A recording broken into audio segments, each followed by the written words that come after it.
Our first play, A Cold Day In by Randy Gross, presents a pair of Afghan brothers, one an immigrant living in Connecticut, and one a refugee in a camp in Kabul, Afghanistan. And now, for your voting consideration, A Cold Day In.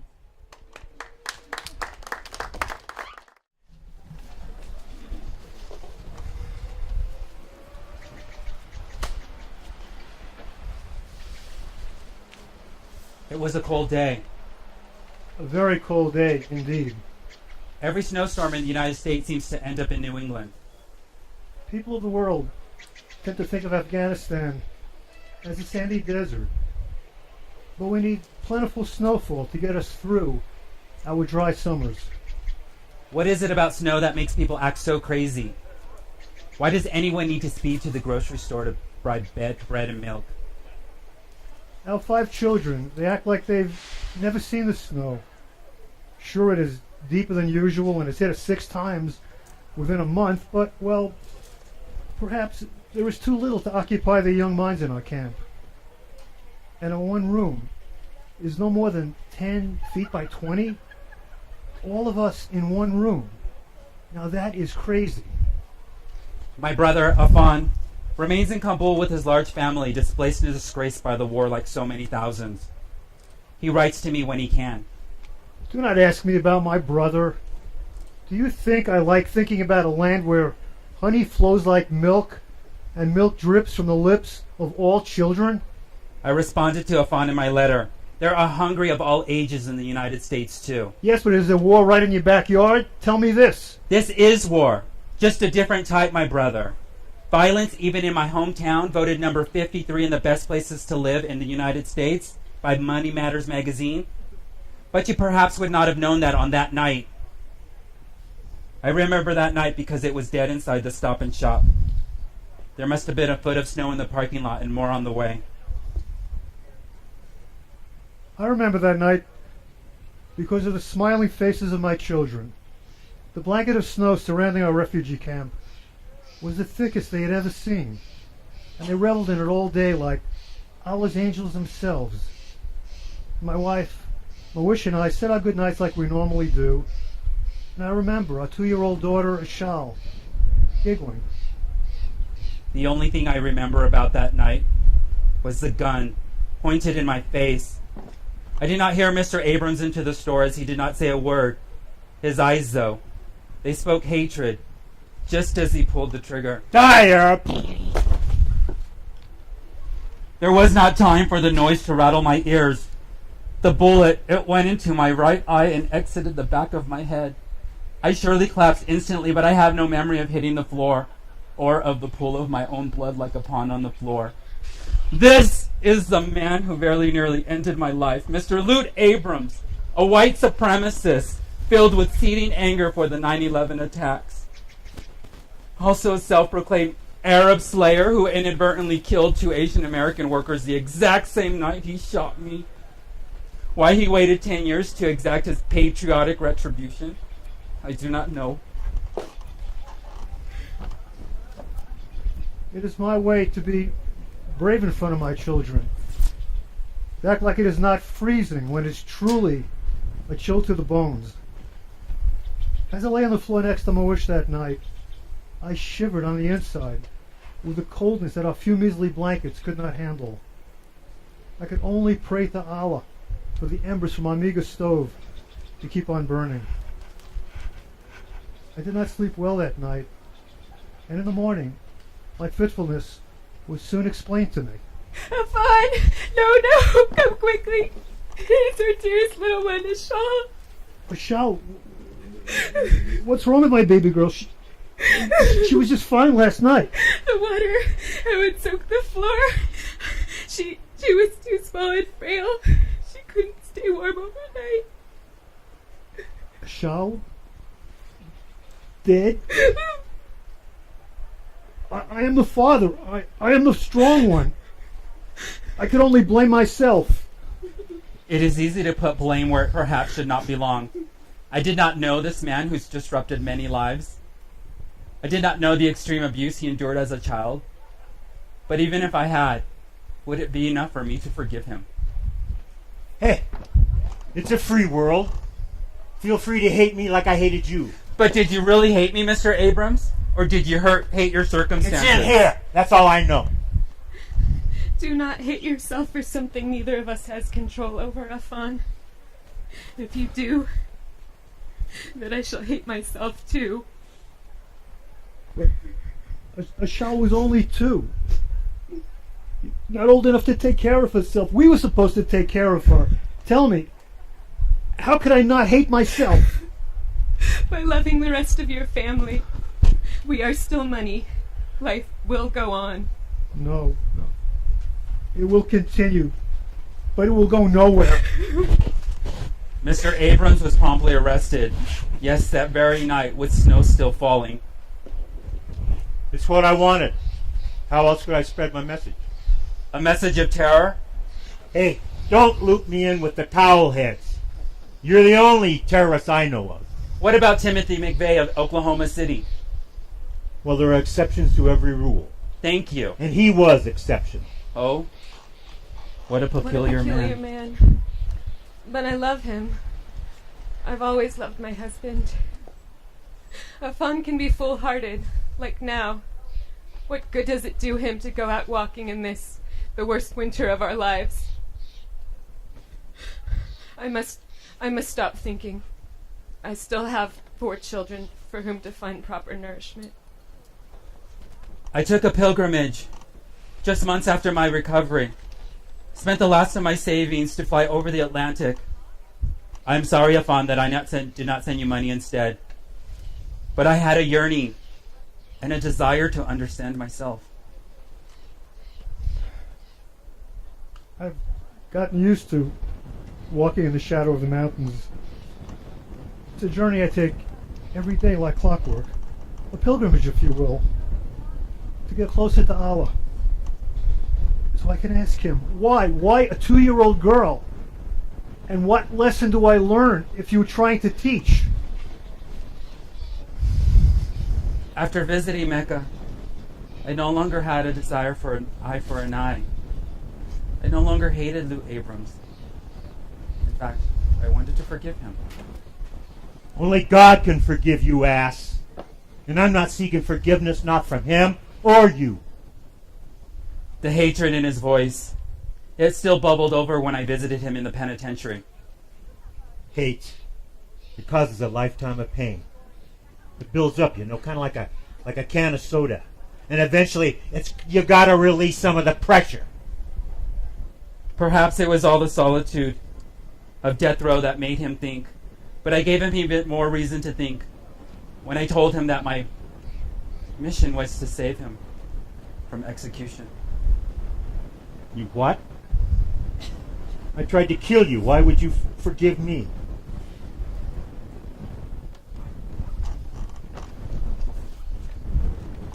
I wrote to my brother when I heard the news, and I asked him, how can you forgive such an offense to all Muslims?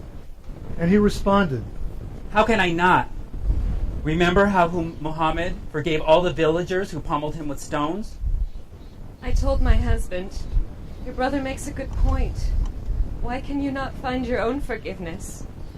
If you feel you have failed Allah, then tell him so. Even your brother, who has only one eye, sees that you are wrong. Don't be a damn fool, I wrote in a letter to Basir.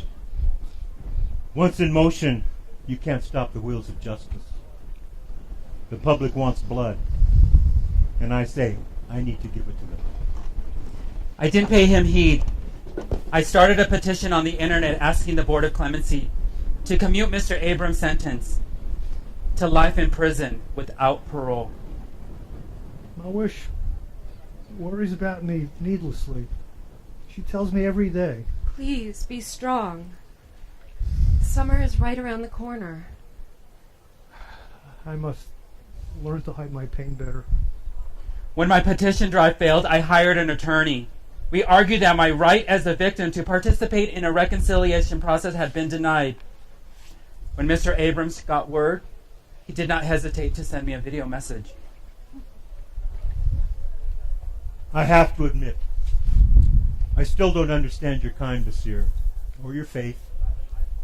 But I understand all this legal mumbo-jumbo even less. I don't give a damn about any Arab, especially one who's trying to assimilate into the US of A. Stop meddling in my life. I need no one's sympathy. I hope they shove that needle in my vein quickly, and damn well soon, because I'm tired of this screwed up world. Still, I knew in my heart I was doing the right thing. Your brother's most recent letter. You can see how it differs from the rest. Not even a trace of anger. But he still feels pain. I know he does. But he lives life like he is no longer in anguish. Why can it not be so with you? Please, think about what I say.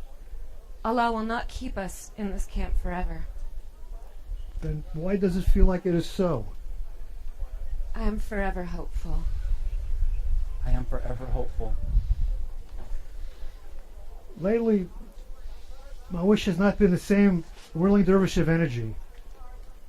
I'm concerned that my low spirits may be bringing her down too.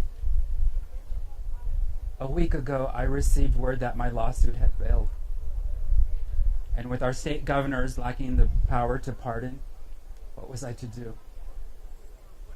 As much as my children have a desire to go outside and play in the snow, I have demanded that they not get themselves soaked. It helps to relieve my burden and my wife's. Last night at 8:53 p.m., they strapped Mr. Abrams to a gurney, gave him a drug cocktail straight up down the hatch, as you might say. And in a final remark, he said,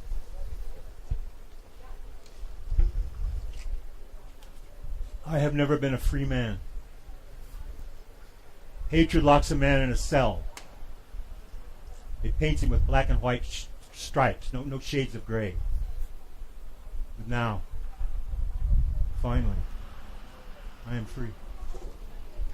and then despite all my prolonged efforts, Mr. Luke Abrams was no more. I was busy with chores, finally able to silence a few of the voices in my head, when my wish entered the room. What is it? What has happened? Dearest Stefan, I have joyful news. I am once again with child. With child? Oh, surely this is a mixed and glorious blessing. Allah has answered my prayers. No, Afan. Allah has answered our prayers. Our prayers. It's still freezing here in Kabul, but I am simultaneously warm. The weather, it is growing warmer here in Summerdale, and yet at the same time, there is a blizzard swirling inside of me.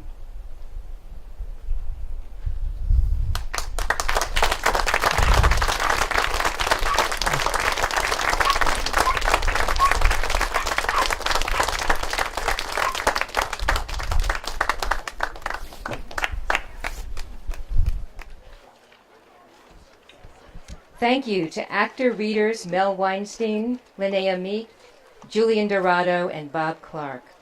And now, let's talk about the play with director Sheila Clark.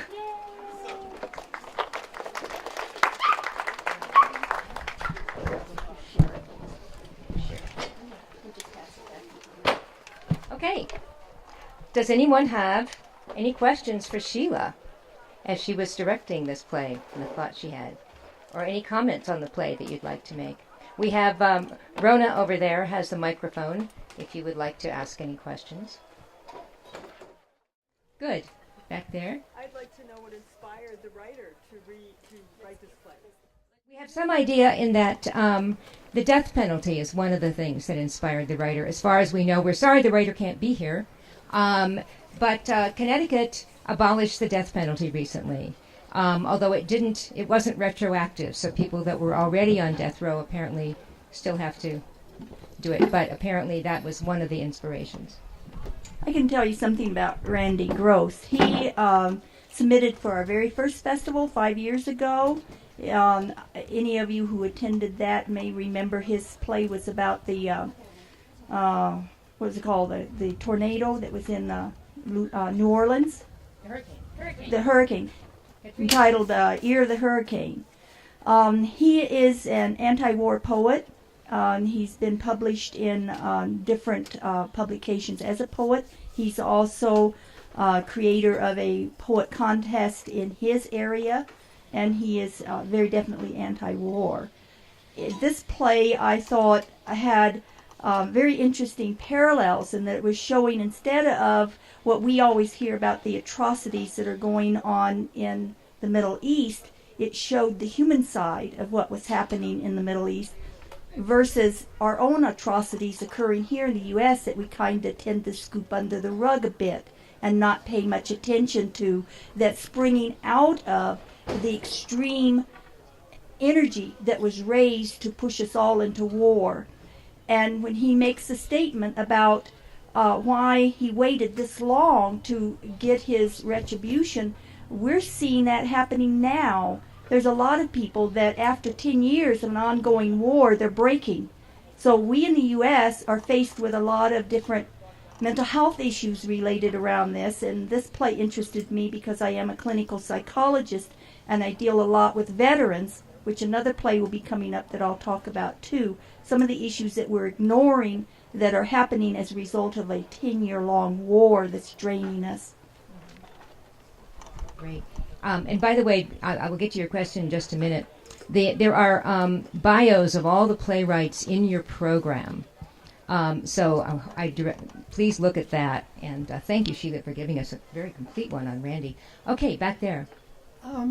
I wonder if you can tell us if there was an issue when you were talking to the actors about anger, for the difference between the person that's personally assaulted and the person that feels their child was assaulted. Is there a difference in anger there that you helped them develop? The anger that each was dealing with was a spiritual anger. Each gentleman made their own spiritual journey, and that was shown with the American brother through his trying to come to grips with his religion to forgive. When he started off with a lot of anger, and he made a trip to Mecca to deal with that.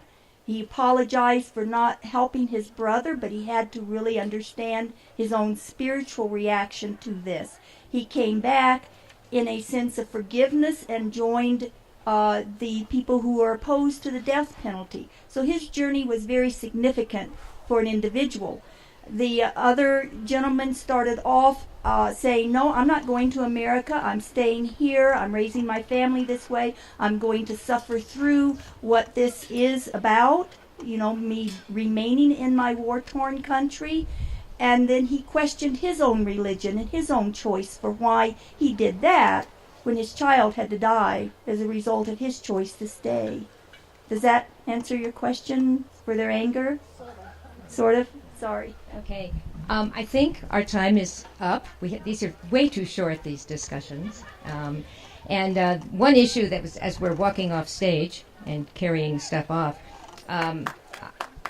thank you, Sheila. Thank you, Sheila, very much for helping us with that. The other thing is despair, when your good intentions and good actions fail. And what do you do with that? And we have another play that sort of deals with that, too.